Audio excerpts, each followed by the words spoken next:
నమస్తే అండి తెలుగు ప్రజలకు. ఈరోజు ఎక్కడ చూసినా ఒక అన్న వీడియోలు స్టేట్ అంతా చక్కర్లు కొడుతున్నాయి. మొన్న మన పిఎంఆర్ టీవీలో ఉస్మాన్ యూనివర్సిటీ ఆర్ట్స్ కాలేజ్ మెట్ల కాడ చేసిన ఇంటర్వ్యూ, దాంట్లో చాలా షార్ట్స్ కట్ చేసినాం. ఆస్తి మొత్తం ఈ మనిషికే రాసిచ్చిర్రు, కొడుకుకే రాసిచ్చిండు అనే మాటలు ఒక అన్న మాట్లాడాడు. అదేవిధంగా ఇట్లా మన ఛానల్తో పాటు తొలి వెలుగులో కానీ మన తొలి వెలుగులో కానీ ఇట్లా అనేక ఛానల్లో అన్న ఇంటర్వ్యూలు ఇస్తే ఇలా స్టేట్లో మొత్తం పొలిటికల్ లీడర్లు సెర్చ్లో ఎక్కువ ఎవరి వీడియోలు ఉన్నాయి, ఎవరి వాయిస్ ఉందంటే కన్నబోయిన రాజయ్య అన్న కేసీఆర్కు అత్యంత సన్నిహితంగా ఉండి కేసీఆర్కి ఇట్లా తెలంగాణ ఉద్యమం, కేసీఆర్కి తెలియని విషయాలు కూడా అనేక విషయాలు అన్న చెప్పి అన్న మాట్లాడిన తర్వాతనే కేసీఆర్ మాట్లాడేది. ఈవెన్ గజ్వేల్కి కూడా మరి ఆయన ఎమ్మెల్యేకి పోటీ చేసినప్పుడు కూడా అప్పుడు ఇన్ఛార్జ్గా ఉండే అన్న తెరపైకి ఎక్కువ రాకుండానే లోపలనే అనేక రకాలుగా పనిచేసేది. ఆ అన్న వీడియోలు అసలు ఒక రేంజ్లో వైరల్ అవుతున్నాయి. మొన్న కవిత ఇష్యూ మాట్లాడినప్పుడు ఆ లెటర్ విషయంలో కవితను కూడా పొట్టు తిట్టడం జరిగింది. భవిష్యత్ రాజకీయాలు ఎట్లా ఉంటాయి అంటే నెక్స్ట్ జరగబోయే స్థానిక సంస్థలు, జిహెచ్ఎంసీ కావచ్చు, అసెంబ్లీ కావచ్చు, ఎంపీ ఎలక్షన్లు కావచ్చు, లేదంటే ఇంకా ఇప్పుడున్న బీఆర్ఎస్ఆ, బీజేపీ, కాంగ్రెసా, యువతకు ఏం చెప్పాలనుకుంటున్నా అనే విషయాల మీద మాట్లాడదాం. ఓయూలో ల్యాండ్స్కేప్లో ఉన్నాం. కన్నబోయిన రాజయ్య అన్న మన ఓయికి వచ్చిండు. అన్న నమస్తే. నమస్తే అన్న, చెప్పండి. ఎక్కడ చూసినా మీ వీడియోలే చూస్తారు, రీల్స్, షార్ట్స్, కంచు కంఠం మామూలుగా మోగట్లేదు వాయిస్. ఈసారి నాన్ స్టాప్గా వాయిస్తారు ఏందన్నా? ఒకటే డైరెక్టర్ కనిపించాడు కదా, యాక్టరే కనిపిస్తాడు. ఇప్పుడు కేసీఆర్ వాయిస్ కంటే కన్నబోయిన రాజా అన్న వాయిస్ స్టేట్లో, తెలంగాణ స్టేట్లో చక్కర్లు కొడుతుంది. ఆయననేమో నోరు మూగపోయింది, మీరేమో కంచు నా కంచం మూగవు, నా కంఠం వెలగటానికి ఆయన కంఠం మూగపోవటానికి ఒక కారణం ఉన్నది. ఆయన దోషి అయిండు, మీరేమో నిర్దోషి. అయితే నిర్దోషికి మధ్య జరిగే వివాదం ఇది. అయితే ఈ దోషి ఆయన కింద పని చేసిండు. ఈ దోషి కానీ దోషి ఆయన కిందనే పని చేసిండు. నాదేం దోషమే అంటే ఆయన కంటే చక్కగా మాట్లాడేటువంటి కంఠధ్వనే, నా కంఠధ్వనే నాకు శిక్ష రూపంలో పడ్డది. కాదు, మీరు టీఆర్ఎస్ పార్టీలు ఉన్నప్పుడు ఇప్పుడు వైరల్ అయినంత కూడా వైరల్ కాలే వీడియోలు. ఇప్పుడు మీరు గతంలో జస్ట్ 2.5 years బ్యాకే వచ్చారు బయటకు, కానీ అంతకుముందు కూడా మీరు మాట్లాడకపోతుండేనో తక్కువనే కావచ్చు. కానీ ఇప్పుడు మాత్రం మొన్న కేసీఆర్ 10 లక్షల మంది సభ పెట్టిండు కదా, 10 లక్షల మంది సభ పెట్టి ఒక దాదాపు 100 కోట్లు ఖర్చు పెట్టారంటారు. ఆయన అప్పుడు అంత పెట్టి ఎందుకు రీజన్? ఆయన స్పీచ్ చేయడానికి, వాళ్ళు వినడానికే కదా.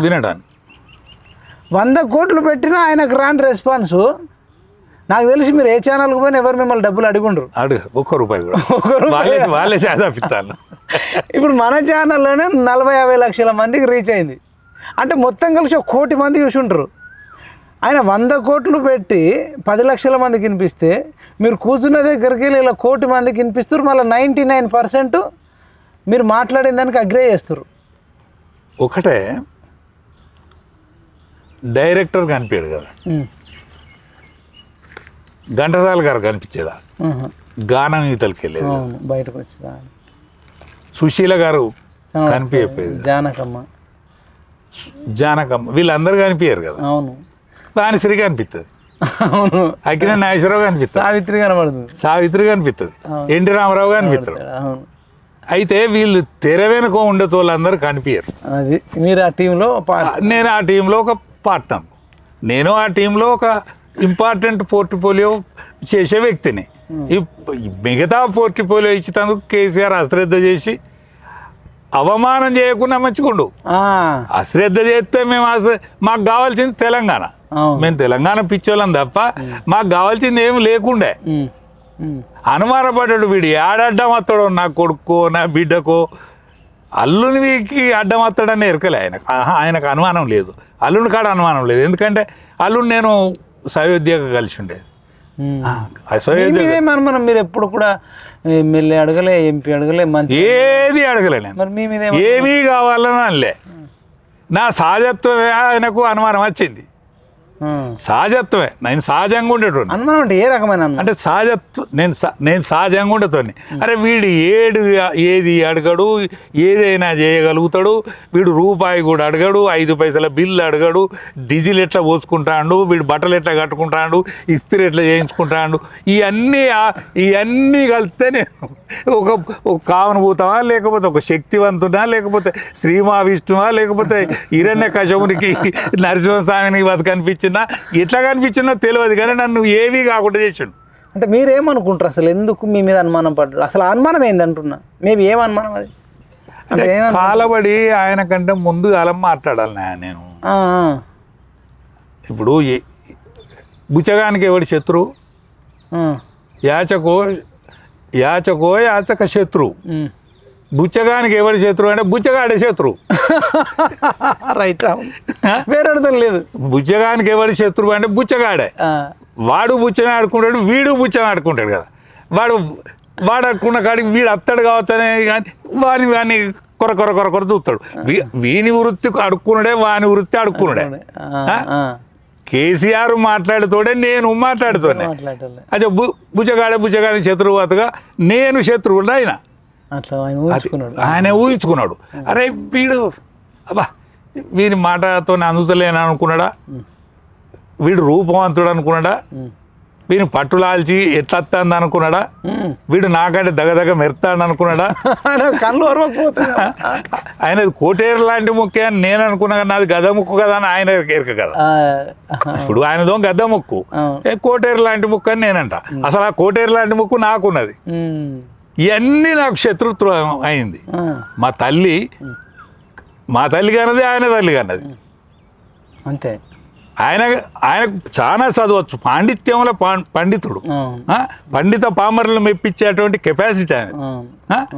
నాకు పామర్లే నా భాషని ఇష్టపడతారు, ఎందుకంటే నా ఇంటి భాష, నా ఇంట్లో పుట్టిన భాష. మరి ఎందుకు ఒక గిసోండి దాని మీదనే అనుమానం వచ్చిందని అనిపిస్తుంది. నాకు వేరే అనుమానం ఏం లేదు. ఆయన నిన్నడే ఏం కావాలని అడగలేదు. ఇంత చిన్నదానికి కూడా అనుమానం పడి ఇట్లాంటి విషయాలలో కూడా పక్కన పెడతాను. అంటే ఒక్కటే ఓర్వలేని మనస్తత్వం ఉందా? అంటే కనిపించనంత 7 గోళ లోతున ఉంటుంది. ఉంటుందా? 7 గోళ లోతున. ఆయన దేవుడు టాలెంట్ తో పాటు ఇది కూడా ఇచ్చిండు. ఇది కూడా ఇచ్చిండు, 2 ఇచ్చిండు ఆయనకు. ఇది ఎక్కువ ఉన్నది, అది ఎక్కువ ఉన్నది. 2 ఇచ్చిండు ఆయనకు. కర్మకాలం ఏంటంటే 2 ఇచ్చిండు. ఇప్పుడు కేటీఆర్ను ముఖ్యమంత్రి అని అన్నాడు. ఆయన అన్నాడు, ఎమ్మెల్యేలు అన్నారు. అరే ఎమ్మెల్యేలు అన్నాడు, ఇంకెవడన్నా బయటోడు అన్నాడు తప్ప. ఓసారి కోపానికి వచ్చి నేను నా హెల్త్ మంచిగా లేదా, నేను అన్ఫిటా, నా హెల్త్ మంచిగా లేదా, ముఖ్యమంత్రి అక్కడికి వస్తలేనా, ఏది క్వశ్చన్లు వెళ్ళి నేను ఆన్సర్ చెప్తా ఏంటిదా అంటే ఆయన ముఖ్యమంత్రి పీఠం ఎవరికి ఇయ్యడు కాక ఇయ్యడు. అటువంటి మనస్తత్వం. జ్యోతిర్మయ బస్ విషయం చెప్పినో ఏమో మీకు చెప్పలేదు. జ్యోతిర్మయ బస్ అని ఆయన పార్లమెంట్ మెంబర్, ఇది కమ్యూనిస్ట్ పార్టీలో దీర్ఘకాలికమైన పార్లమెంట్ మెంబర్, గొప్ప పార్లమెంటరీ, పశ్చిమ బెంగాల్ గొప్ప పార్లమెంటరీ కూడా. ఆయనకే ఉండేదట అంటే పెళ్ళి పోయేది కదా, పెళ్ళి ఇంపార్టెంట్ ఎవరు, పెళ్లి పిల్లగాడు, పెళ్లి పిల్లగాడు ఆ జాగాలోనే ఉండాలనుకునేదట. పెళ్లి పిల్లగాడు జాగాల వాడు ప్రథం కదా, వాడినే చూస్తాం కదా అందరం కేంద్రీకరంగా. అసలు వాడిని చూసినాక రాజకీయ నాయకునే చూస్తారు, వాడిని చూసినాక రాజకీయ నాయకునే చూస్తారు. రాజకీయ నాయకుడు చూస్తారు, వానికి మంచి అన్నం పెడతారు, వానికి గెస్ట్ హౌస్లో కూర్చుని పెడతారు, వానికి మంచి భోజనం పెడతారు, వాడిని అందరు మంచిగా చూస్తారు. ఏది పెళ్లి పిల్లని చూసిన తర్వాత వాడిని చూస్తారు. కానీ ఓర్పతనం ఏంటంటే అందులో పెళ్లి పిల్లగాడే ప్రథమం అనేది వాని యొక్క మనస్తత్వం. అచ్చా సావు పోయినా సావులో ఇంపార్టెంట్ ఏంటి, సావులో ఇంపార్టెంట్ వస్తువు ఏందాడు పీనుగా. జ్యోతిర్మయ బస్ అనుకునేదట, పీనుగానైతే మంచిగా ఇంపార్టెంట్ పీనుగ కదా. ఆయన వాని గుణగణాలు మెంటాలిటీ అని చెప్తారు, ఎగ్జాంపుల్ చెప్తారు. ఆ రేంజ్ లో అంత పీక్స్ లో ఉంటది అంటారు. పెళ్లికి పోతే పెళ్లి కొడుకుని కూడా ఓరవారు, చచ్చిపోతే శవాన్ని చూసి కూడా ఓరవారు. అంటే నా కోసం ఏడవారు. ఇటువంటి రోగం కేసీఆర్ ఉన్నది. అది భర్త వచ్చేసి భర్త వచ్చిందా ఇట్లా వచ్చిందా ఏమొచ్చిందో తెలియదు. ఎందుకంటే నేను మధ్యలో పోయిన ఉండే కదా. నేను ఈ తెలంగాణ యావ కోసం తెలంగాణ ఈ పిచ్చి కోసం పోయినుండే. రైట్ అన్న. ఇది సరే, ఇప్పుడు మనకు నెక్స్ట్ భవిష్యత్ రాజకీయాలు ఎట్లా ఉండబోతున్నాయి? ఏ ఫ్యాక్టర్ ఎక్కువ ఇంపార్టెంట్ రోల్ ప్లే చేస్తుంది రేపు రాబోయే స్థానిక సంస్థలు కానీ, అసెంబ్లీ కానీ, జిహెచ్ఎంసీ కానీ, పార్లమెంట్ కానీ? ఇప్పుడు మొన్నటిదాకా ప్రాంతీయం అది ఇది ఉండే, ఇప్పుడు ఏది ఉంటుంది? తెలంగాణ అనేది ఏర్పడ్డది, భౌగోళిక తెలంగాణ అనేది ఏర్పడ్డది, అద్దుల తెలంగాణ కూడా ఏర్పడ్డది. నెక్స్ట్ తెలంగాణ సెంటిమెంట్ పనిచేస్తుందా? అయిపోయింది. అది అయిపోయిందని కేసీఆర్ చెప్పిండు. అయిపోయిందన్నాడా? అయిపోయింది. ఇక టీఆర్ఎస్ అనేది ఒక ఉద్యమ కోణంలో పుట్టిన పార్టీ, అందుకనే దీన్ని రద్దు చేసి పారేసే ఇక బీఆర్ఎస్ పెడదాము. ఎందుకంటే ఉద్యమకారులు, కళాకారులు, కవులు, బాధితులు వీళ్ళందరూ కలిస్తే అప్పుడు దీనికి ప్రాణం వచ్చింది, జీవం వచ్చింది. దీన్ని సొంతం చేయాలంటే దీన్ని మొత్తం దీన్ని నామరూపాలు లేకుండా చేస్తేనే సొంతం అవుతుందనే ఆలోచన ఆయనకు వచ్చింది. ఎందుకంటే ముందుగా పైస కట్టిండి. ఎందుకు ఏమని చెప్తాం? దీన్ని రాజకీయ పార్టీ చేయాలి, విస్తరించాలి. అచ్చా నా వాళ్ళు ఉండరు ఇలా ఆయనకు, మళ్ళా దాని తర్వాత నా వాళ్ళు ఉండాలని, నా వారసత్వం ఉండాలని. అంటే టీఆర్ఎస్కు వారసత్వంకు సంబంధం లేదు కదా. అది ఎందుకు? అది త్యాగాల మీద ఏర్పడ్డా. ఇప్పుడు స్వాతంత్ర సమరం రోజులలో కూడా కాంగ్రెస్ పార్టీని కూడా స్వాతంత్రం వచ్చిన తర్వాత దీన్ని కథం చేస్తాం అనుకున్నట్టు. వద్దు ఇక ఇది, ఎందుకంటే స్వాతంత్రం తెచ్చింది, దీన్ని మళ్ళీ తిట్లు దీవెనలు దీనికి ఎందుకు వద్దు అనుకున్నారు. వాళ్ళు తీరు అనుకున్నారు. ఆనాడున్న మహనీయులు ఏమనుకున్నారంటే, ఇక రాబోయే తోడు ఈ కాంగ్రెస్ పార్టీ విన గెలిచింది అనుకో, కాంగ్రెస్ దొంగ కాంగ్రెస్, లంగ కాంగ్రెస్, ఈ పేరు అనద్దు, చెడ్డ పేరు రావద్దని అనుకుంటాం. అయితే గాంధీకి ఇష్టం లేదు, నెహ్రూకి అంతకంటే ఇష్టం లేదు. ఎందుకంటే గాంధీకి ఎందుకు లేదంటే, గాంధీకి నెహ్రూ మీద ప్రేమ. ఎందుకు వాళ్ళ మీద అంత ఎందుకు పడదో చాలా మంది అదే అంటారు.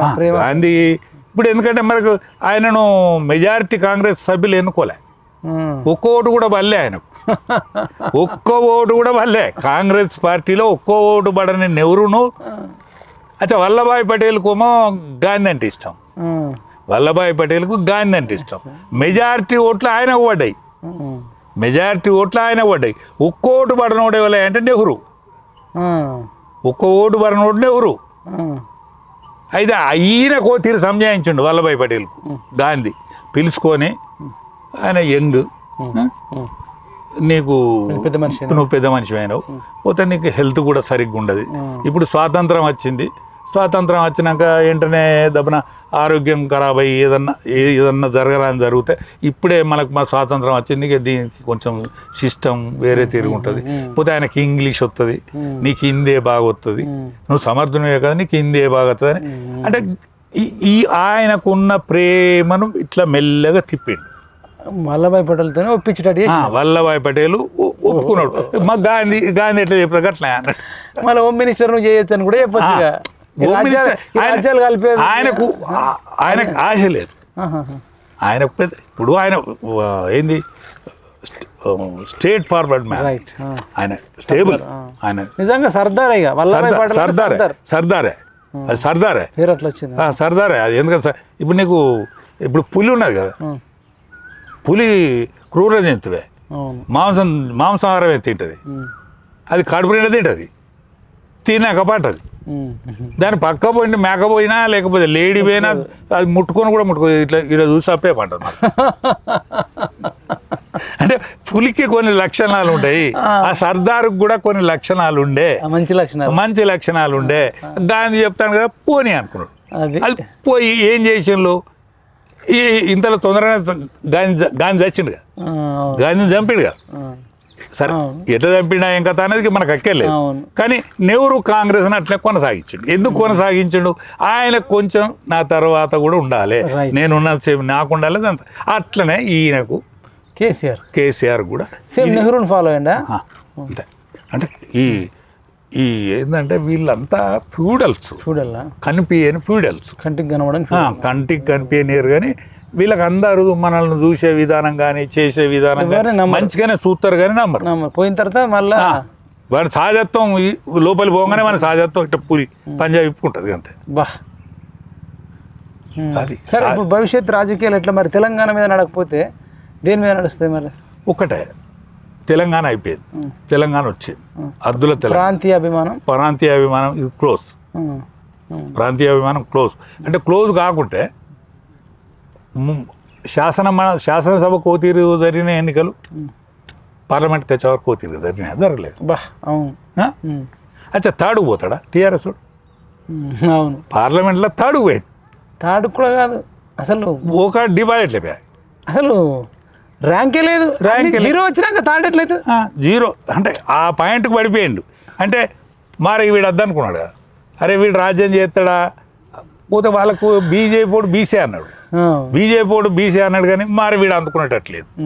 లోకం అంటే జనం యొక్క అంటే ఇక్కడ 1000 సంవత్సరాల బానిసత్వము పోతే దౌర్జన్యము దాని నుంచి వేతకు వ్యతిరేకంగా పెరిగిన కమ్యూనిటీ కాబట్టి ఇక్కడ అన్న బీసీ ఎస్సీ ఎస్టీలే ముఖ్యంగా ఈ బలి అయింది. అయితే వీళ్ళు తొందరగా కనిపెడతారంటూ యావత్ భారతదేశంలో లేనంత కెపాసిటీ తెలంగాణకు ఉన్నది. తొందరగా గ్రహిస్తారు, తొందరగా మోసపోవడం గ్రహిస్తారు, నమ్ముతారు, మళ్ళీ ఈనరు, నమ్ముతారు కానీ ఈనరు. ఐదమైతే అనుకుంటారు కానీ ఒకసారి క్షమిస్తారు, రెండోసారి నేల కొడతారు. ఇటువంటి గుణాలు ఉంటాయి ఇక్కడ స్పెషల్. నీకు యావత్ భారతదేశంలో ఇట్లా ఎంకలాడుతూ దొరికాయి. వాళ్ళు ఏం చేసిండ్రు? చేసిర్రు. వీడు బీజేపీ కూడా అందుకునేటట్టు లేదని కాంగ్రెస్ అని పారేసింది. ఎక్కడో అడుగున పోయిన కాంగ్రెస్ అని ఎంకలాడుకుంటే పారేసింది. ఎవడు ముఖ్యమంత్రి అయ్యండి అనేది మనకు అనవసరం. మళ్ళీ రెడ్డి వాడే ముఖ్యమంత్రి అయ్యండి. మళ్ళీ వాడు ఫస్ట్ ఏమో తెలంగాణ ప్రాంతం మీద రావైండు. రావుకు వ్యతిరేకంగా వచ్చిన ఉద్యమంలో రెడ్డి అయ్యిండు. మరి నెక్స్ట్ మళ్ళీ రావా రెడ్డా? ఇక వీళ్ళ పని అయిపోయింది, బీసే అంతేనా? వీళ్ళ పని అయిపోయింది. మళ్ళీ రావులు రారా? రావులు రారు కాదు, వాళ్ళకే అనుమానం ఉన్నది. ఎవలకు వాళ్ళే మాట్లాడుకుంటానట ఇంటర్నల్. నాకు అందరు దోస్తులే కదా. నేను వెల్మోళ్ళతో కూడా కలిసి భోజనం చేయగలను, భోజనం కంటే ముందు చేయగలిగింది కూడా చేసే దోస్తులు ఉన్నారు నాకు టేబుల్ మేట్స్ ఉన్నాయి, క్లాస్మేట్స్ ఉన్నారు, క్లాస్మేట్స్ ఉన్నారు, వీళ్ళందరూ ఉన్నారు కదా. వాళ్ళన్ని చర్చలలో నేను పాల్గొంటా. ఇక మాకు వినోద్ సార్ చెప్పిండు, వాళ్ళ పెదమామ చెప్పిండట. ఆయన హనుమంతరావు అని ఆర్థిక శాస్త్రవేత్త, ఆయన వామపక్షవాది. వినోద్ నువ్వు 2 సార్లు ఓడిపోవడానికి కారణం అది బీసీ ఉద్యమం మెల్లమెల్లగా కదులుతాందిరా. ఎప్పుడో తమిళనాడు కదిలింది, దాని తర్వాత ఇప్పుడు కర్ణాటకలో కూడా బీసీ ముఖ్యమంత్రిని చేసిండ్రు. ఇక్కడ కూడా నిన్ను 2 సార్లు కూడా ఓడించిన భావం అదే. బీసీ కాన్సెప్ట్ లోపల అది మెల్లగా బయలుదేరింది. ఇక అది అక్కడనే ఉండదు, అది మీదికి పీక్ దశకి వెళ్ళిపోతుంది. ఎడ్యుకేటెడ్ దాంట్లో ఉందా, అన్ఎడ్యుకేటెడ్ దాంట్లో ఉందా, స్త్రీలలో ఉందా, పురుషులలో ఉందా, యువతలో ఉందా, ఓల్డేజ్ వాళ్ళ దాంట్లో ఉందా, ఎవరిలో ఉంది బీసీ వాదం? ఒక్క కార్డు ఉన్నది, ఇందు లేదు అందుగలదని సందేహము వలదు చక్రి. అన్నిట్లలో ఉందా? అన్నిట్లున్నది. ఎందెందు వెతికినా అందందు కలదు. ఏంది బీసీ వాదం? అరే నా చిన్నప్పటి నుంచి ఆయన రింగుల ఇంటికల కాంచెల్లి చూస్తానా, అరే మనోడు ఎన్నడు సర్పంచ్ అవుతాడు, మనోడు ఎన్నడు పెద్ద మనిషి అవుతాడు, మనోడు ఎన్నడు ఎమ్మెల్యే అవుతాడు. సంగమిరెడ్డి సత్యనారాయణ అయిన రోజు నేను ఎంత సంభ్రమం. సంగమిరెడ్డి సత్యనారాయణ అయిన రోజు నేను బీజేపీ అన్నాడు, ఎంత సంభ్రమం. సాగగా పట్టులాల్చి తొడుక్కొని గెస్ట్ హౌస్ పోయినా, దండేస్తాను పోయినా, ఎందుకంటే నాకు అంత సన్నిహితంగా ఉండేది ఆయన. అప్పుడు బీసీ వాదం ఉండేనా యాదవ్ అని పోయిరా? నాకు బాగా సన్నిహిత మిత్రుడు యాదవ్, బీసీ 3 కదా, అన్నీ కలిసి వచ్చి 3 కదా. కాబట్టి నేను ఆనాటి నుంచి నేను అనుకుంటాను కానీ ఎన్నడూ రాలే కింద ఎన్నడూ రాలే. ఇప్పుడు వినోద్ బీసీ అయి ఉంటే, వినోద్ యాదవ్ అయి ఉంటే, వినోద్ ముదిరాజు అయి ఉంటే, లేదా వినోద్ మున్నూరు కాపు అయి ఉంటే మొన్న ఎంపీగా రెండిట్లలో ఒకసారి నాకు గెలిచేదా? మరి గెలుసు రావడమే ఆయనకు బ్యాక్. ఆయన కొంచెం మంచోడు, అయినా మంచోడు, చాలా మంచోడు. నాకు చెప్పిండు ఆయన, నాకే చెప్పిండు ఆయన, అరే మాకు దెబ్బ తగులుతుంది నాకు మా చెప్పిండు. నా 2 సార్లు అదే దెబ్బ తాకింది. ఈ బీసీ వాదం వచ్చింది. ఎవడన్నా క్యారెక్టర్ ఉండి సర్వీస్ ఓరియంటేషన్ ఉన్నోడే ఈ వెల్మ అవుతాడు, కానీ ఈ వెల్మకు చాలా కష్టమే. అయితే మాకంటే రెడ్లకు ఎక్కువ నష్టం అని చెప్పిండు. ఎట్లా? రెడ్లు ఎక్కువ ప్రజాప్రతినిధులు ఉంటారు, వాళ్ళకి కూడా వెల్మల సందు రెడ్ల సందు లెక్క చూస్తే వాళ్ళకి ఎక్కువ నష్టం. ఇప్పుడు నీ కడుపు కావాలని సాపిస్తుంది, అంటే నీ కడుపులో పుట్టిన వాళ్ళు అందరు చావాలని చాపిస్తుంది. మీ అగ్రవర్ణాల కడుపులో పుట్టిన వాళ్ళు అందరు చావాలంటే ఎలువలకు ముగ్గురే ఉంటారు కదా, వాళ్ళకు 10 మంది ఉంటారు కదా, వాళ్ళ 10 మంది సావు అయితే వీళ్ళు ముగ్గురు సావు అవుతుంది. వాళ్ళు 10 మంది చచ్చిపోతే రాజకీయంగా ఇప్పుడు రాజకీయంగా అందరికంటే ఎక్కువ రోజులు పరిపాలించి ఎక్కువ మంత్రి పదవులలో ఉండి ఎక్కువ మంది ఎమ్మెల్యేలకు ఉన్నటువంటి రెడ్లకు భారీ నష్టం అవుతుంది, తక్కువ సంఖ్యలో ఉన్న వెలుమలకు కూడా నష్టం అవుతుంది. ఇక వాళ్ళకు జరిగినంత నష్టం ఎవరికి జరగదు. నష్టం అని వాళ్ళు ఫీల్ అవుతారు, నష్టం కూడా దానిపై నష్టం కాదు. అనేక సంవత్సరాలు నా బాధ ఏంటంటే నవాబుల కాలం వల్ల వీళ్ళు కుచ్చుటోపీలు పెట్టుకొని తిరిగారు. కుచ్చుటోపీలు ఎందుకంటే వీడు నిజాం నవాబు కాలంలో వీడు కుచ్చుటోపీ పెట్టుకోవడం అంటే ముస్లింలకు అనుకూలంగా తిరిగినట్టే కదా, ముస్లింలకు అనుకూలంగా తిరిగినట్టే కదా. రజాకార్ల మూమెంట్లో కూడా వాళ్ళు కుచ్చుటోపీ పెట్టుకునే ఉన్నారు. దొరలకేం కావాలి, దొరేవాడు కావాలి. బీసీలను చుట్టుకామడ నగ్నంగా చుట్టుకామడ ఆడిచ్చారు ఈ రజాకారులు. అరే ఈ మన ఇక్కడ ఉంటుంది మా బురుజు, అక్కడ ఎంతమంది గోర్లు వికిన్లు బీసీలే. పరకాల దగ్గర జరిగింది, ఇక్కడ మన సిద్దిపేట జనగామ పాలకుర్తి అంతటా జరిగింది. అంతటా కూడా అప్పట్లో కూడా రావి నారాయణ రెడ్డి, మల్లు స్వరాజ్యం ఇట్లాంటి అటువంటి వ్యక్తులు కూడా ఆదర్శవాదులు కూడా ఉన్నారు. వాళ్ళు రెడ్డిలలో అన్ని కులాలలో కూడా ఆదర్శవాదులు ఉంటారు. అన్ని కులాల జనాభా ఎక్కువ కాబట్టి కొంత నష్టపోయారు. ఇప్పుడు వాళ్ళు మన జనాభా పరంగా బీసీలే ఉంటారు కదా, ఎక్కువ నష్టపోయారు. ఎక్కువ త్యాగాలు ఉన్నాయి, ఎక్కువ మరణాలు, ఎక్కువ ఇబ్బంది పడ గాయాలు, నష్టాలు, కష్టాలు, అన్ని కన్నీళ్ళు. కానీ అంత పూర్తి రాజ్యాధికారం రాలేదంటారు. పూర్తి అధికారం రాలే. తెలంగాణ ఏర్పడ్డది. కేసీఆర్ కూడా చెప్పిండు ఏమని, దళితుడినే ముఖ్యమంత్రి నమ్మబలికిండు. కేసీఆర్ కూడా దళితుడే ముఖ్యమంత్రి, నేను కాపలా కుక్క పోయి సింహాసనం మీద కూర్చున్నది. పోయి సింహాసనం మీద కూర్చున్నది. మరి మీరు అడిగితే ఏం చెప్పిండు మళ్ళా?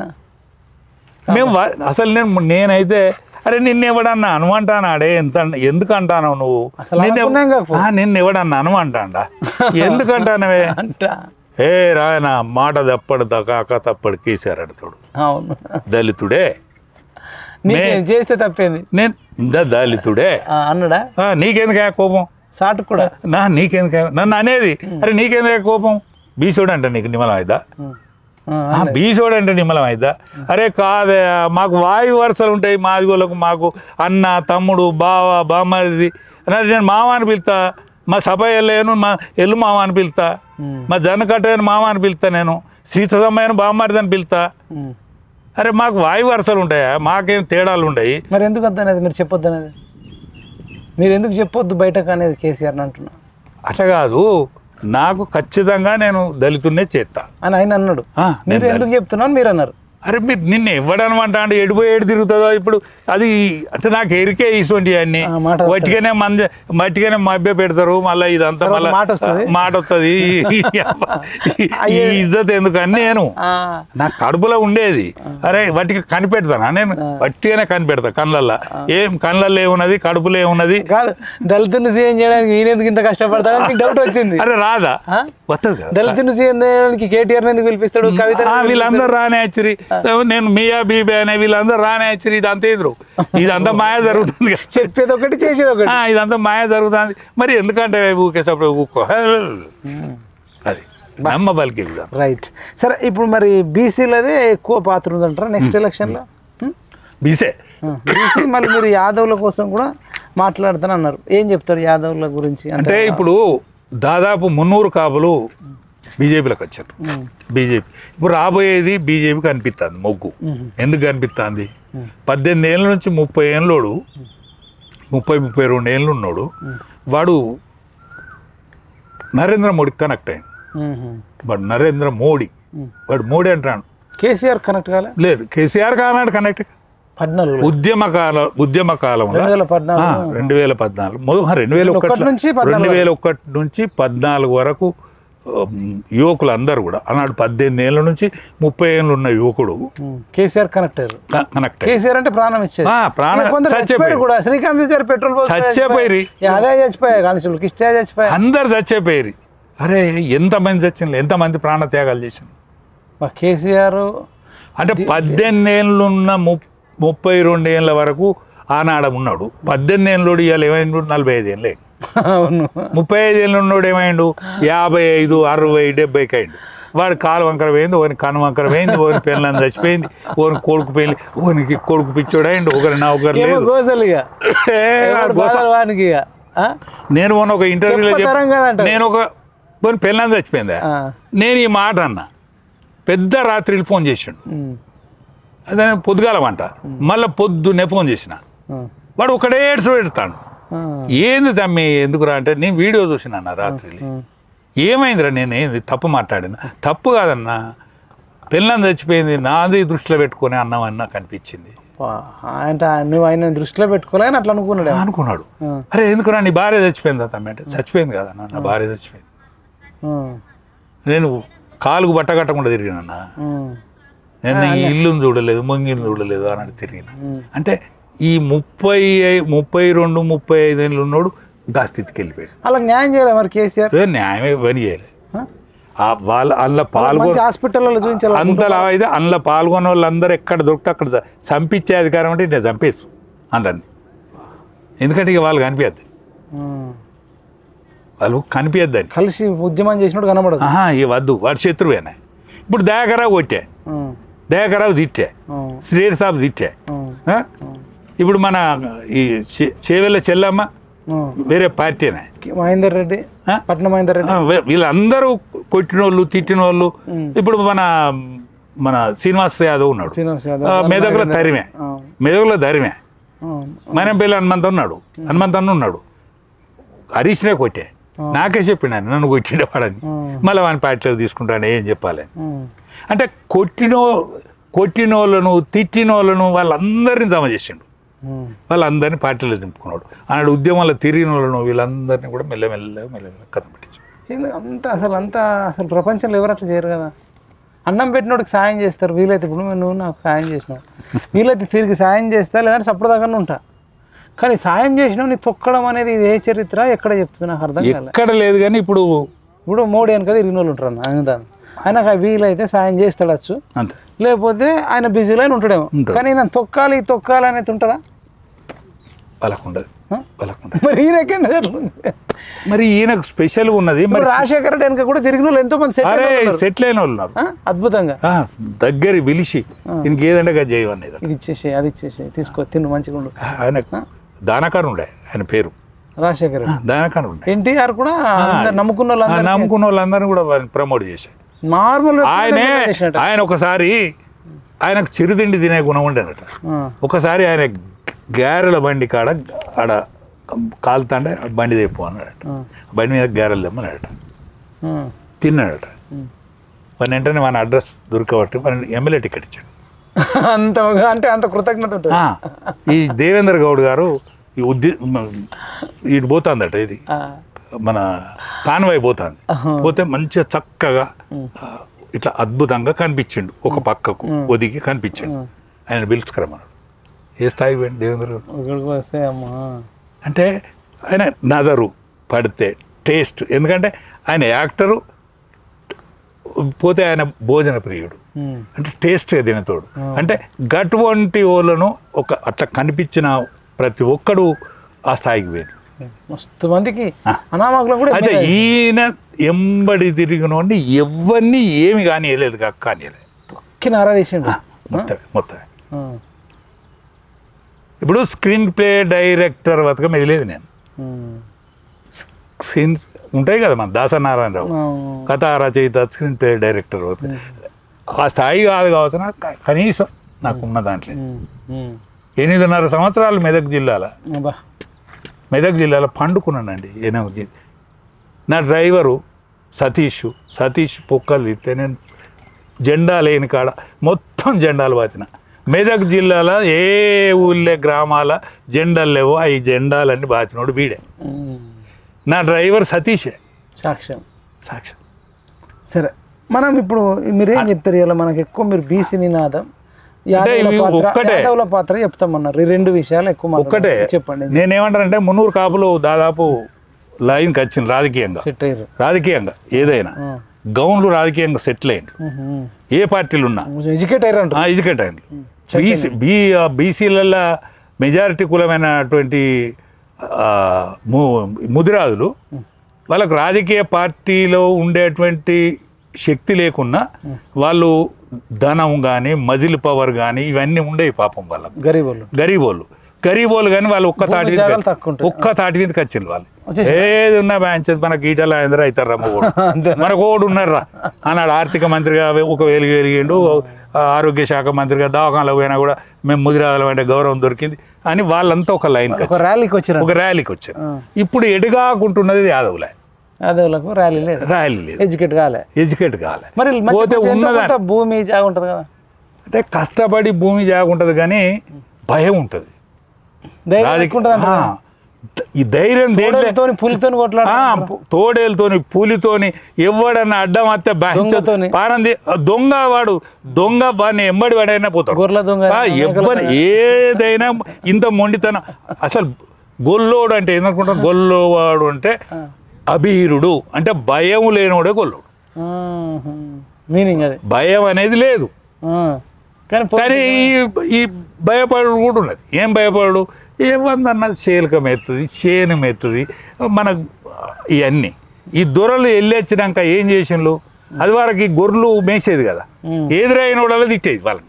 అరే ఇష్టం పేరు పెట్టి అరే అని పిలిచినోడు విన్నే, అరే గొర్రెల కొడుక ఇట్లా ఈ మాట పిలిచినోడు విన్నే. అయితే మాటలు పడి పడి పడి పడి పడి దొరలు అమ్మిన భూమిని ఎంత గడక మాడి చెక్కలు కొన్నారు. ఇప్పుడు భూకామందు లెవెల్ అంటే మన యాదవ్స్ ఎంతో కొంత కాదు అంత భూమి అనేది ఎవరికన్నా ఉన్నది. పంట ఉన్న ఎవడన్నా పండిస్తాడు, కష్టం ఎవడన్నా పడతాడంటే ఒక్క యాదవుడే. అంటే మిగతా అదివరకు జీతాలు ఉన్నోళ్ళు, గొర్రెలు కాసుకున్న వాళ్ళు, అటువంటి వాళ్ళందరూ బలపడ్డారు. అచ్చా, ఇక్కడ బర్రెల కోసం జాగ ఉంచుకున్నారు యాదవులు. గడ్డి కోసం అది బంగారం అయింది. జోకి అమ్ముతారు, జోకులు ఎక్కర భూమి అమ్ముతారు. అదే మన భూమిని ఎవడు ఆక్రమించలే, ఎవడు ఆక్రమించలే. అంటే మనోడు గొడ్డలైనా అందుకుంటాడు. మజిల్ పవర్ ఉన్నది ఇక్కడ హైదరాబాద్లో. నేను హైదరాబాద్ యాదవులకు ముఖ్యంగా మనవి చేసేది ఏంటంటే, మీకు మజిల్ పవర్ ఉన్నది, మీకు ఆర్థిక బలం ఉన్నది, మీకు అంగబలం ఉన్నది, ఆర్థిక బలం ఉన్నది, గుండె బలం ఉన్నది. కాబట్టి ఇక్కడ 40-45 సీట్లు ఇక్కడనే అయితే అసెంబ్లీ రేపు జిహెచ్ఎం పరిధిలా. అసలు జిహెచ్ఎం మేయర్ కావాలన్న అభిప్రాయం.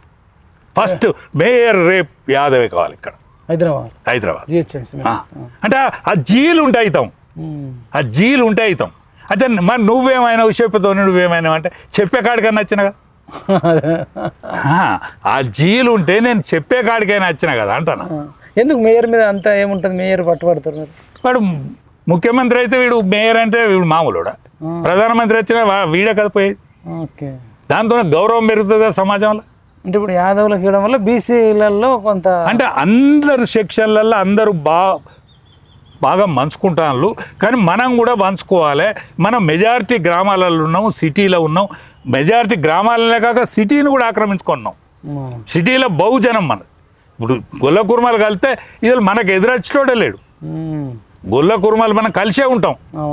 మనం మళ్ళీ దేవుడు ఒక్కటి, బొట్టొక్కటి, బోనం ఒక్కటి. మనం చేయబట్టే హిందూ సమాజం అనేది దక్కుతుంది. దైవత్వం దక్కుతుంది. ఆ హిందుత్వానికి సంబంధించిన పార్టీ కూడా వచ్చేటట్టు కనిపిస్తుంది. దాని ఒక ఊహ. అంటే నేను బీజేపీని కాదు, కానీ గాలి కనిపిస్తుంది. అంటే ఆల్రెడీ బీఆర్ఎస్ చూసారు, అన్ని పార్టీలను చూసుకుంటే వస్తాను కదా. అంటే 17 ఏళ్ళకు నేను దోతి కట్టుకున్నట్టు ఏంది, 17 ఏళ్ళకి ఈ సింగులు కూర్చుడేంది. నేను 72 ఏళ్ళు 73 ఉన్నా. అంటే అనేక ఆటుపోట్లు చూసినా కదా.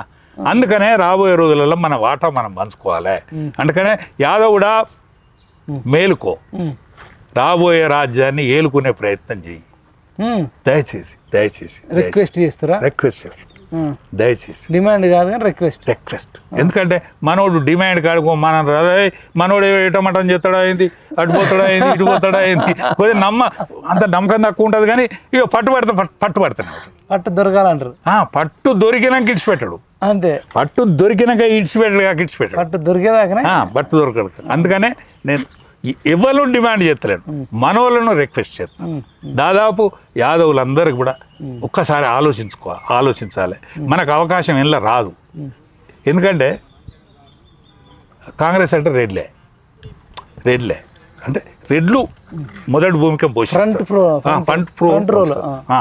ఇక్కడ టీఆర్ఎస్లో వెల్మల్ ఫ్రంట్ ఫోర్లు ఉంటారు, కానీ బీజేపీలో మాత్రం ఫ్రంట్ ఫోర్లు బీసీలు ఉండే టైం వస్తుంది. రెడ్లు కూడా ఉంటారు, కానీ వాళ్ళు వెనక ఫోర్లు ఉంటారు.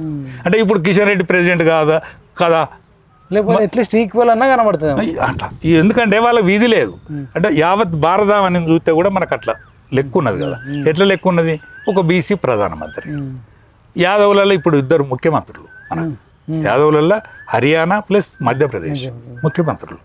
ఎస్సీ ఎస్టీలకు కూడా అవకాశం ఇస్తారు వాళ్ళు. అంటే అన్ని పాజిటివ్ సింటమ్స్ కనబడుతున్నాయి, పాజిటివ్ సింటమ్స్ కనిపిస్తున్నాయి. కాబట్టి ఈ మలుపు తిరిగే రాజకీయాలలో యాదవులు కూడా మేలుకొని ఎట్లా బీసీది నడుస్తుంది కాబట్టి దాంట్లో యాదవులు కూడా ముందుకు రావాలి. ఎందుకంటే మన గౌడ్స్ వచ్చారు కాబట్టి మీరు యాదవులు కూడా వస్తే బాగుంటుంది మీ ఆలోచన. కానీ మీకు కనుచూపు మేరకు యాదవులలో లీడర్షిప్ చేసే వాళ్ళు కనబడుతారా? అంటే టీఆర్ఎస్ కలవల 5 ఎమ్మెల్యేలు ఉంటారు, 5 ఎమ్మెల్యేలు ఉంటారు, ఒక మంత్రి ఉంటాయి. బీజేపీ కాలంలో మన తెలుగుదేశం కాలంలో కూడా 2 మంత్రులు ఉంటారు, అప్పుడు కూడా ఎమ్మెల్యేలు ఉండే. ఆంధ్రాలో కూడా మన వాళ్ళు ఎమ్మెల్యేలు ఉండే. యనమల రామకృష్ణ ఆనాడే ఆర్థిక శాఖ మంత్రి. వీళ్ళందరూ కూడా ఉండరు. అంటే ఇప్పుడు యూత్ కదా, ఇప్పుడు యూత్ ఉన్నారా మరి అంటున్నా. ఇప్పుడు వాళ్ళంతా అప్పుడు యూత్, వాళ్ళు యూత్ అయ్యా. ఇప్పుడు యూత్ మన దారిలో ఉన్నారు. ఇప్పుడు యువకులందరూ కూడా ఒక ట్రెండ్ వచ్చిండ్రు. ఇప్పుడు మా బోటోడు ఏమని నడుతుందా? ఇప్పుడు మీ బోటోడు రోడ్ అయితే ఆ రోడ్డు మీద మేము వెళ్ళిపోతాం. అట్లనే ఇప్పుడు యూత్ ట్రెండ్ స్టార్ట్ అవుతుంది. యాదవులలో యూత్ను మీరు అడుగుతున్నారా? అడుగుతాను. రాజకీయాల్లోకి రండి. మనం బానిసత్వం అక్కర్లేదు. ఇవాళ మా దగ్గర ఒక చిన్న ఎగ్జాంపుల్ చెప్తాను. మా దగ్గర ఎల్లాలో రాజేందర్ అని వంగపాటి సర్పంచ్, వాడు ఆనాడు ఉద్యమంలో మాతో పాటు బ్రహ్మాండంగా పాల్గొనే వ్యక్తి. కిరణ్ కుమార్ రెడ్డి గారు ఒక ప్రారంభోత్సవానికి వచ్చిండు. ఒక హోటల్ ప్లస్ తెలంగాణ మన తోరణం ఏకశిలా తోరణాన్ని ఆరంభోత్సవాన్ని చేయడానికి వచ్చాడు కిరణ్ కుమార్ రెడ్డి గారు. ఈ హోటల్ ప్రారంభోత్సవానికి వచ్చే వరకు వీడు ఒక పెద్ద రాయి అందుకున్నాడు, తెలంగాణ జిందాబాద్ అని. అయితే పోలీసు మరి ముఖ్యమంత్రి పోలీసు ఉంటుంది కదా, వాడిని దొరకబట్టి వాడిని పోలీస్ స్టేషన్లో వేసారు. సుబేదార్ పోలీస్ స్టేషన్లో వేసి బాగా కొట్టింది. ఎంత అంటే అరే కొట్టారా, ఎంతసేపు కొడతారో కొట్టండి, జై తెలంగాణ నేనంట, మీరు దెబ్బలు కొట్టారా అన్నాడు వాడు. అరే మీరు దెబ్బలు కొట్టండి, అది జై తెలంగాణ నాదం, ఎన్ని దెబ్బలన్నా కొట్టాలి అని వాడు ఏడవలే. కొట్టి కొట్టి కొట్టి కొట్టి పోలీసు వాళ్ళు ఎక్కకొచ్చింది తప్ప వాడు ఏడవలేదు. వద్దురా బాంచనని అనలే, జై తెలంగాణ అనుకుంటూనే ఉన్నాడు. జనాలు వేరే వేరే అద్దు సార్ కొట్టకు అంటారు. బాంచన కాలు మొక్కుతా అంటాడు, వాడు కాలు మొక్కేది లేదు. బాంచ జై తెలంగాణ అంటారు. అరే బలం కొట్టుకోర్రా, మీరు ఎంత కొట్టుకుంటారు నా పానమే తీసుకోవాలి,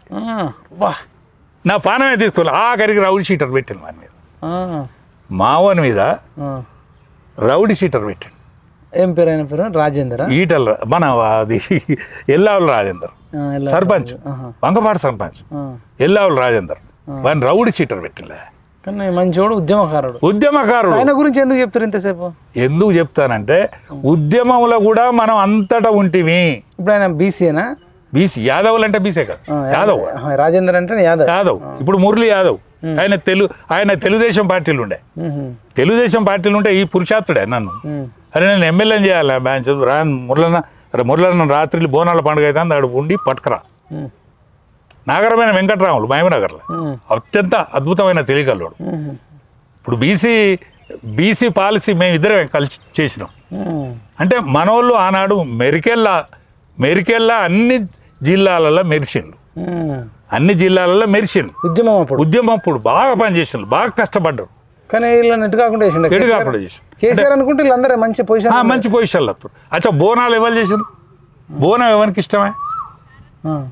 బోనం ఎవరికి ఇష్టం? అందరికంటే మనం ఇంట్లో బోనం యాదవ్ అనే తోడు ఇంట్లో బోనం చేసుకుంటే మన అవ్వ కానీ మన చెల్లె కానీ మన వదిన కానీ ఎవ్వలేని ఇంట్లో బోనం చేస్తారా? పోషమ్మల బోనం మనదేనా, మల్లన్న బోనం మనదేనా, బీరన్న బోనం మనదేనా? బోనాలు అంటే మనం ఈ సంస్కృతిని కాపాడినాం. ఇవాళ మీరు హైదరాబాద్లో చూస్తారు బోనాల పండుగ అవుతుంది, ఆషాఢ బోనాలు చేస్తారు. ఇక్కడ అత్యంత ఎక్కువ పాల్గొనేది యాదవులు. ఇప్పుడు దున్యపోతునే ఆడిచ్చే శక్తివంతులం కాదే మనం. సదర్ ఉత్సవాలలో దున్నపోతునే ఆడితే సంబరపడే సెక్షన్ కదా. అందుకనే దీన్ని ఇటు మలచాలి. ఆ శక్తిని రాజకీయ శక్తిగా మలిస్తే మంచిదని నా అభిప్రాయం. సదర్తో పాటు రాష్ట్ర రాజకీయాలను కూడా ఆడియాలి. మేయర్ కావాలి. మనం అనుకుంటే మేయర్ అవుతాం, మనం అనుకుంటే మంత్రి అవుతాం, మనం అనుకుంటే ఒక్క 15 నుంచి 20 మంది ఎమ్మెల్యేలు కూడా అవుతాం. అవకాశం ఉన్నది. ఎందుకంటే మన వాటా మనం దక్కించుకోవాలి. అడగాల్సింది కాదు, మొట్టమొదటి మనం తయారయ్యి ఇప్పుడు ఒక బీసీ ముఖ్యమంత్రిని చేయడంలో యాదవులు పాత్ర వహించాలంటారు. కీలక పాత్ర వహించడే కాదు, ఆనాడు కురుక్షేత్ర సంగ్రామంలో కృష్ణుడు ఏ పాత్ర అయితే వహించిండో యాదవులు కూడా ఆ పాత్రకు అర్హులని నమ్ముతారు. ఇప్పుడు మరి బీఆర్ఎస్లో ఉన్నారు యాదవులు, బీఆర్ఎస్లోనే కొద్దిగా ఎక్కువ ఉన్నారు యాదవులు, ఉన్నారు కొంత బీసీలు ఉన్నారు అనుకుందాం. కాంగ్రెస్లో కూడా యాదవులు ఉన్నారు, బీసీలు ఉన్నారు, బీజేపీలో కూడా ఉన్నారు. మరి ఇప్పుడు బీఆర్ఎస్ పార్టీ రేపు మేము యాదవ్నే సీఎం చేస్తామంటే, లేదంటే యాదవ్నే ప్రెసిడెంట్ చేస్తామంటే, లేదంటే ఒక బీసీనే సీఎం చేస్తాం, బీసీ ప్రెసిడెంట్ చేస్తామని రేపు బీఆర్ఎస్ అంటే అటువైపు బీఆర్ఎస్ సైడ్ కూడా మరి చూస్తే ఓకేనా? అంటే ఎట్లా మరి ఆ టైం అంటే ఒకటే. ఇప్పుడు కవిత వస్తుంది, నేను బీసీల కోసం కొట్లాడుతా అంటుంది. ఇక కవితతోటి ఊదు కాలేదు పీరులేవది, కవితతోటి ఊదు కాలేదు పీరులేవది. కవిత గురించి మాట్లాడుకుంటే మనం ఎంత తక్కువ మాట్లాడుకుంటే అంత మంచిది. ఆయన తిట్టుడు కూడా తప్పే, తిట్టుడు వృధా అంటాను. ఇక మొన్నటికి ఇప్పటికి నేనే సోయి తెచ్చుకున్నా. ఇక తిడితే నా నోరుకు వాల్యూ పడిపోతుంది. అందుకని నేనేమంటానంటే, మీ తండ్రి ఎవరు కేసీఆర్ అనే వ్యక్తి ఆయన ఒక హామీ ఇచ్చిండు, నేను తొలి ముఖ్యమంత్రిని దళితుడే చేస్తాను. ఇప్పుడు బీసీ ముఖ్యమంత్రిని చేస్తానంటే ఇది బట్టి నాకు ముచ్చట్రా యాదవ్ అనుకున్నా కూడా అరే అది అయ్యేటట్లేదని యాదవ్ అంటారా వీడని అనుకుంటారు జనం. నమ్మరు అస్సలు. కేసీఆర్ని ఎంత మాత్రం నమ్మడు. బీసీ సీఎం అన్న అరే ఆయన బంగారం తెచ్చి అమ్ముతే మారే బంగారం అమ్మేటోడు కాసుమా, ఇది ఏదో కానట్టున్నది అని ఎక్కడికి వచ్చి జనం. బంగారం ఉంగరం ఉన్నది, ఇది నిజమైన బంగారం నమ్మరు. కేసీఆర్కి ఏదో అక్కర పడ్డది, అరే ఈ పైసలు లేవా కేసీఆర్ సార్ మాకు బంగారం అని అన్నాడు, అది ఇది అని అంటే కేసీఆర్ సార్ బంగారం ఎందుకు అంటాడు? అరే నువ్వు ఎత్తుకొచ్చిన ఎవరవయ్యా అని అంటే కాదు, మరి ఏంది సార్ నమ్మను, సార్ నమ్మను అంటే ఆయన కూడా వచ్చింది అనుకో. కేసీఆర్ బంగారం అమ్ముతలేడు, అయితే ఏదో కాకి బంగారం ఉన్నట్టున్నది, మారే మాకు అదే అంటారు. అంటే ఇప్పుడు కేసీఆర్ని ఎవరైనా అనుమానంతోనే చూస్తారు. అనుమానం అట ఎవరైనా నమ్ముతారు కానీ కేసీఆర్ నమ్మరు. సరే మరి కాంగ్రెస్ పార్టీ అన్నది అనుకో, కాంగ్రెస్ పార్టీకి ఏంటంటే బీసీ సీఎం అంటే ఒక్కటేంటంటే ఇప్పుడు నాటి నుంచి నేటి వరకు వాళ్ళు రెడ్లే, కాంగ్రెస్లో మాత్రం రెడ్లే. పోతే మధ్యలో తెలుగుదేశం పార్టీ వచ్చింది, అది కమ్మాసే. మధ్యలో తెలుగుదేశం పార్టీ వచ్చింది, అది కమ్మాసే. బీసీలకు కొంత అవకాశం ఇచ్చింది, ఎందుకంటే వాళ్ళు కొద్దిగా బలం తక్కువ ఉంటారు కాబట్టి వీళ్ళని కలుపుకుంటే బలం అవుతుంది. వ్యూహాత్మకంగా అది వ్యూహాత్మకం, వాళ్ళ జనాభా ఎక్కుంటే అలకించుకుని అది వ్యూహాత్మకం. అంటే వాళ్ళు బిజినెస్తో నచ్చిండ్రు, సినిమా రంగంతో బిజినెస్ తోటి వచ్చిన వాళ్ళు. బిజినెస్ తారు ఏది లాభం ఏది నష్టం జోక్స్ చూసుకుంటాడు, ఏది లాభం ఏది నష్టం జోక్స్ చూసుకుంటాడు. పోతే యావత్ భారతావనిలో వాళ్ళది మన ఏది కాంతి తక్కువ అవుతుంది. రాహుల్ గాంధీ చరిస్మా కానీ ఇప్పుడు వాళ్ళకి సరిపోతలేదు ఎందుకో. అది మైనస్ అవుతుంది ఇక్కడ. అది రాహుల్ గాంధీకి ఒకవేళ చరిష్మా ఉండుంటే ఈడ వర్కౌట్ అయ్యింది. ఇప్పుడు నేనేమంటే కాంగ్రెస్ పార్టీ ఇప్పుడు ఆల్ ఇండియా ప్రపంచ పర్యటనలో ఈ ప్రతిపక్ష వాళ్ళు ఉన్నారు. నీ కాంగ్రెస్ పార్టీ ప్రపంచంలో ఒక వాయిస్ ఉన్నది, ఇక్కడ రాహుల్ గాంధీ ఓ తీరు మాట్లాడతాను. అంటే వాళ్ళకు ఇక మళ్ళా ఆ పరిపక్వత వచ్చి, ఇప్పుడు సోనియా ఈ దేశస్తురాలు కాదు, ఆమె కబ్జా పెట్టి నడిపించింది. కానీ ఎవ్వలైనా ఇప్పుడు మొన్న ఆమె ఎవరు రాహుల్ గాంధీ చెల్లె ప్రియాంక ఈ గాంధీ పాడు కానీ వీళ్ళకి గాంధీ ఎందుకు రో నాయన, నాకు ఈ గాంధీ పేద ఇబ్బంది ముచ్చట. ఇప్పుడు గుజరాత్లో పుట్టిన కోట ఆయనకు, ఇక్కడ కాశ్మీర్లో పుట్టిన బాబర్ ఆయనకు ఏమి సంబంధమే? వీళ్ళు ఎట్లా గాంధీలు అయ్యి? అరే ఈ గాంధీ అనేది ఒక పెద్ద మోసమే. గాంధీ బొమ్మ ఉండద్దా? అంబేద్కర్కు కోటి ఇడవలే ఎరికేనా? రాజ్యాంగ నిర్మాత కోటు విడియలే, ఆయన కోటు విడవలే. గాంధీ కూడా కోటు ఉండే. అరే వాడిని ఆంతాన్లు వాని కోటు ఉన్నా కూడా వాని వాక్కు నడుతుంది, వాని మాట నడుతుంది అని చెప్పి గాంధీ ఇడిచేసిండు, కోటు తీసేసిండు. కోటు తీసేసినాక కూడా అనుమానంగా చూస్తే అంగి కూడా తీసేసిండు. అంగి తీసేసి సామాన్య జనంలో తిరిగి గాంధీ అనిపించుకున్నాడు. స్వయం ప్రకటిత బాపూజీ ఆయనే, స్వయం ప్రకటిత బాపూజీ. అంటే అట్లా ఎందుకు చెప్పారు ఇదంతా? కాంగ్రెస్ మీద కాంగ్రెస్ కథమైంది. కాంగ్రెస్ దేశంలోనా? దేశం ఆ ఇంపాక్ట్ ఇక్కడ పడుతుంది. మరి నెక్స్ట్ మరి ఒక బీసీ పార్టీ వచ్చిన అవకాశం అంటే ఒక్కటే బీసీ పార్టీ ట్రయల్స్ అన్నీ జరిగినాయి. ఏంది కనిశ్రామ్ ఒక ట్రయల్ ఇక్కడ తెలంగాణలో. నేనేమంటే కనిశ్రామ్ ఒక ట్రయల్, ఆ ట్రయల్ ఫెయిల్ అయింది. ములాయం సింగ్ ఒక ట్రయల్, ఆ ట్రయల్ ఫెయిల్ అయింది. అంటే ఆ ట్రయల్ అంటే ఇప్పుడు ఏది రేజింగ్లో లేదు, లల్లు ప్రసాద్ ఒక ట్రయల్, అది కూడా రేజింగ్ పడిపోయింది. అంటే ప్రాంతీయ పార్టీల ప్రాధాన్యత దినదిన తగ్గిపోతారు. ఇప్పుడు మహారాష్ట్రలో ప్రాంతీయ పార్టీలు తగ్గిపోయినాయి. అట్లా ఆ క్రమంలో ఇప్పుడు యువకులంతా, నేను చెప్పిన యువకులు, ఎందుకంటే నేను బాగా తిరుగుతా ఈ వయసులో కూడా, సావుకు పెళ్లికి పేరంటానికి బాగా 70 ఏళ్ళ వయసులో నన్ను అందరూ ఇట్లా దగ్గరికి వచ్చి నీకేనేలే నేను 70 ఏళ్ళు దాటిన, అరే నువ్వు అట్లా కనిపిస్తలేవేదంటే మరి ఎట్లా కనిపించాలనుకుంటున్నా. 70 ఏళ్ళు చాలా మంది మంచాంగే ఉంటారు, అరే మరి నేను కుంటున్నా అనరావే అంటే అట్లా కాదన్నా, నువ్వు మంచుకున్నవే అంటే నేను బాగా తిరుగుతా. అబ్జర్వ్ చేసిన ప్రకారం ఏంటంటే 18 ఏళ్ళ నుంచి 30 ఏళ్ళ అటు కనెక్ట్ అయ్యిండు. ఎట్లంటే మోడీ కనెక్ట్ అయిపోయాడు. వాడు ఆల్రెడీ మోడీ కనెక్ట్ అయ్యాడు. వాడు హిందుత్వం మోడీ అయ్యండి. మొన్నటి ఈ పాకిస్తాన్ గడిబెడ ఏదైతున్నదో అప్పటి నుంచి ఊరూరా అది వేరే ఊళ్ళు గ్రామాలు మారినాయి. కాబట్టి మనం గ్రామాలలో మెజారిటీ కాబట్టి మనం అందరం ఆలోచిస్తే మన వాటా మనకు దక్కుతుంది. మన పిల్లలు కూడా రేపు రాబోయే రోజులలో ఒక వెలుగు వెలుగుతారన్న ఆశ, ఓకే. ఎందుకంటే మనం నమ్మకస్తులం. మనకు కాగితం లేకుండా అప్పిస్తారు గ్రామాలలో. ఎవడన్నా అప్పిస్తే అప్పు మనం తీసుకుంటే కాగితం పెట్టుకోరు, ప్రాంసం నోట్ రాసుకోరు మనకు. ఎందుకంటే వీడు అప్పేగా పెట్టాడు, డేటు ఎంత ఇచ్చారో అంతే రాసుకుంటాడు తప్ప వాడు దస్కత్ పెట్టు అంత నమ్మకం ఉంటుంది. అంత నమ్మకంగా ఉంటారు గ్రామాలలో. అచ్చా నీకు హైదరాబాద్ సిటీలో ఎవరికైనా అప్పేగా పెడతారా? వీళ్ళు అప్పిస్తారు, ఈడ చిట్టు పని నడుపుతారు.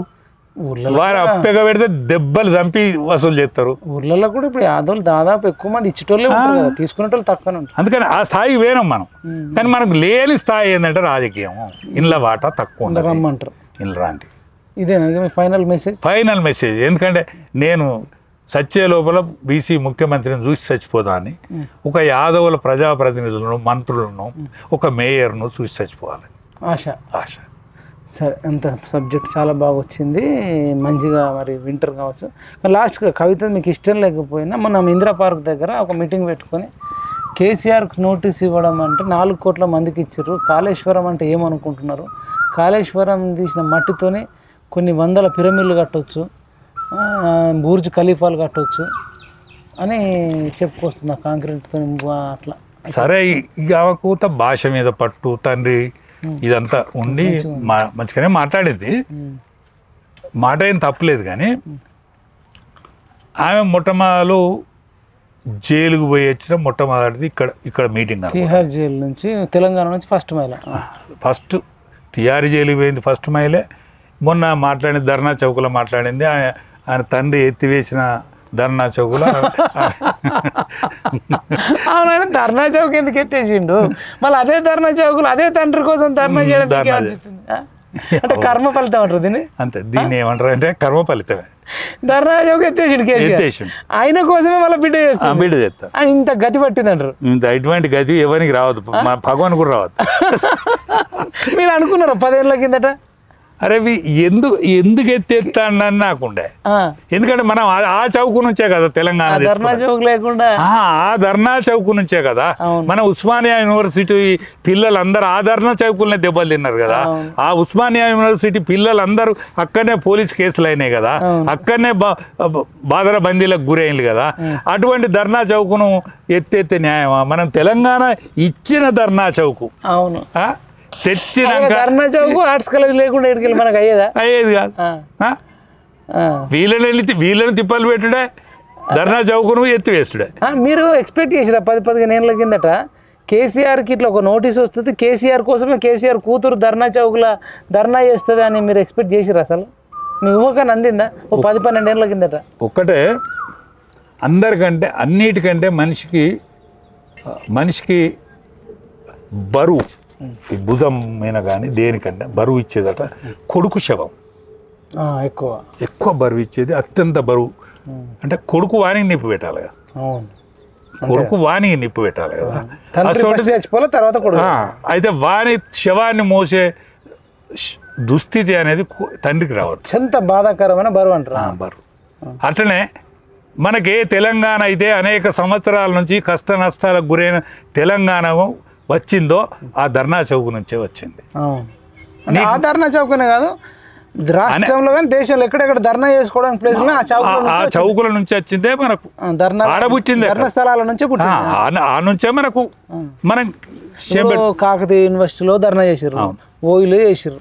అట్లా మీరు హన్మకొండ చౌరస్తా ఎక్కడ చేసినా కూడా ఆ చౌకులన్నీ ఆ స్థలాలన్నీ మనకు పవిత్ర స్థలాలే, ధర్నా స్థలాలే. వాటిని మంచిగా బ్రహ్మాండంగా తీర్చిదిద్ది ఇక్కడ ఎవడైనా మేము తప్పు చేస్తే అడగండి, ఇది ధర్మగంట, గంట కొట్టండి, ధర్మగంట. మేము తప్పు చేస్తే ఇక్కడికి వచ్చి చెప్పండి, కేసీఆర్ నీ తప్పు, కేటీఆర్ నీ తప్పు, కవితమ్మ నీ తప్పు అని చెప్పండి అని చెప్పాలి ఆయన. అట్లాంటి అవకాశం కల్పించాలి.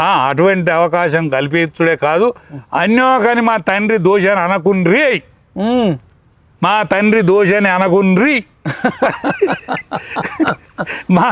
మా తండ్రికి నోటీస్ ఇచ్చింది తప్పు అంటే తప్పు అని అక్కడికి పోయానుడు. ఇవే కాదు, మీకు ఒకటి విచిత్రం అనిపిస్తుందా? ఈమె తండ్రి కోసం కొట్లాడుతుంది, మంచిగా చెడ పక్కన పెడదాం, తండ్రి ఏమైనా టైం ఇస్తలే. టైం ఇచ్చుడు కాదు, మొన్నటి నుంచి అన్యోకని కడపదో కథ చెప్పిన మాట్లాడని తండ్రి కోసం, ధర్నా చౌక్ ఎత్తేసిన తండ్రి కోసం ఈమె ఎందుకు అంత ఆరాటపడుతుంది అనేది ఇప్పుడు తెలంగాణ రాష్ట్రంలో ఇంటింటికి చర్చ అయిపోయింది. చర్చ కాదు, ఈ పొల గురించి జాలిగా ఏడుతాను, జాలిగా మాట్లాడుకుంటాను, నవ్వుకుంటారా? అంటే పిచ్చిలేసిందని కూడా అంటారు చాలా మంది. అట్లని కాదా, ఒకటి భార్యను ఇంటి నుంచి వెళ్ళగొడతాడట్టుగా, అన్ని విడాకులు అయిపోయినాయి, ఇక అన్ని విడాకులు అయినాయి, ఇంటి నుంచి దాన్ని సామానికి ఏమని పట్టుకొని పోతాను, ఏడ్చుకుంటూ పోయేది. అది ఏమని చెప్తాందట అంటే, మా ఆయన ఆకలి కాస్తాడు సుమా, కొద్దిగా పొద్దుగాల ఆయన తింటాడు, ఆకలి కాస్తాడు, వెళ్ళిపోతుంది. అది అలుగుడు కాదు, బాధపడి ఇడుపు గాయమైందయా, సామాను పట్టుకొని పోతాంది. ఇడుపు గాయమైనా ఇంకా మొగోని కోసం మా ఆయన పొద్దుగాల ఆకలి కాస్తాడు, పొద్దుగాలనే తింటాడు, మరి ఎవరన్నా ఉంటే చెప్పుర్రి అని చెప్పుకుండా పోతాను. ఒక గట్లున్నది, మొగడేమో పట్టించుకోడు. అట్లా ఉందండి తండ్రి పట్టించుకోడా, తండ్రి అన్యోకని కడప దాటద్దని చెప్పబట్టే. అటువంటి తండ్రి కోసం మనం ఎత్తివేసిన ధర్నా చౌకుల నువ్వు నిలబడి మాట్లాడతా అంటే అది కరెక్ట్ అనిపిస్తుందా కవితక్క? చెప్పే తల్లి నీకు అనిపిస్తుందా? ఎట్లంటావు నువ్వు, ఏమని అంటావు? అచ్చా, ఈ దేశంలో ఒకటి ఉన్నది, సుప్రీంకోర్టు జడ్జిని ఎవరు నియమిస్తారు? రాష్ట్రపతి సంతకం పెడతారు. మరి రాష్ట్రపతి సంతకం పెడితే ఏ తప్పు చేసినా సుప్రీంకోర్టు ప్రశ్నించదు. ఎందుకు ప్రశ్నించదు? మళ్ళీ ప్రశ్నించాల్సిందే. నాకు ఆయన పేరు యాదకత్తలేదు కానీ సుప్రీంకోర్టు జడ్జి ముందట మన రాష్ట్రపతి ఆయన రాష్ట్రపతి హౌస్కు పిలిపించుకొని కూడా ఇవ్వచ్చు. ఎవ్వల జమానో నాకు గుర్తుకొత్తలేదు. రాష్ట్రపతి ఆయన ఇంటికి పిలిపించుకొని కూడా ఆయన వాంగ్మూలాన్ని ఇవ్వచ్చు. కానీ ఆయన ఒక స్టేబుల్ మ్యాన్ కాబట్టి అక్కడికే పోయి ఆయన ఇచ్చిండు. ఆయన ఇస్తే మీకేం జరిగింది ఇబ్బంది అని ఏమన్నా ఇబ్బంది అయిందా అంటే నాకు ఇబ్బంది కాలేదు కానీ నా స్పీడ్ను టైపిస్ట్ అందుకోలేకపోతే ఆ జడ్జి చెప్పిండు కొంచెం నెమ్మదిగా టైప్ అయ్యేటట్టుగా నెమ్మదిగా మీరు చెప్పదలుచుకున్నది చెప్పాలని నాకు ఆదేశించండి. అంటే మన దేశంలో అట్లాంటి సాంప్రదాయం. ఇప్పుడు నోటీస్ ఇవ్వడం తప్పు కాదంటారు. అంత మాత్రం తప్పు కాదు, ఎవరికి ఇచ్చినా తప్పు కాదు. ఘోష్ అంటే బేషాట, దేశంలో ఘోష్ అంటే బేషాట. కాబట్టి ఆయనకు కమిషన్ నోటీస్ ఇవ్వడమే తప్పు కాదు. విచారణ అటెండ్ కావాలి. విచారణ అటెండ్ అయితే ఎవరి పొరపాటు అయితే వాళ్ళ పొరపాటు కూడా అర్హులే అవుతారు. పొరపాటుకు అర్హులైన వాళ్ళు శిక్ష పడుతుంది. అర్హులు బయటకు వస్తారు. నోటీస్ ఇచ్చినందుకు ధర్నా చేయడం అనేది విచిత్రం అనిపించట్లే. అరెస్ట్ కూడా చేయలే, అక్రమ అరెస్ట్ చేస్తారన్న. ఇప్పుడు ఆయన బోను కూడా పోలే, ఇంకా ఆయన ఇంట్లో నుంచే బయటికి వెళ్ళలే, ఫామ్ హౌస్ నుంచి ఇంటికే రాలే. పోతే ఆ నుంచి ఆయనకి పోతాడా లేకపోతే వకీల్తో చెప్పించుకుంటాడా? ఎట్లనో ఆయన సావా ఆయన చస్తాడు, ఆయన తిప్పలు ఆయన పడతాడు. కానీ ఇట్లనన్నా వీడు వెళ్తాడు అనే ఆశకు ఈమె ఆడికి పోయి కోరుతాడు. మా అయ్యమ్మడ కొడుకు ఇట్లా పిలుతాడో పిలవడో అని ఈడ పిలుతావని ఏమో అడగని సాయం చేసుడు. అడగని సాయం ఇష్టం లేని సాయం అడగని సాయం. ఆకలి కానప్పుడు అన్నం పెడతాను తిరుగుడు. రైట్ అన్న, మనోడు కూడా చాలాసేపు నుంచి వీడియో తీస్తూ చేతుల్లో వస్తున్నాయేమో. ఇదండి రాజన్నతోని ఇంటర్వ్యూ. చూస్తూనే ఉండండి PMR TV. జై జవాన్, జై కిసాన్, జై హింద్.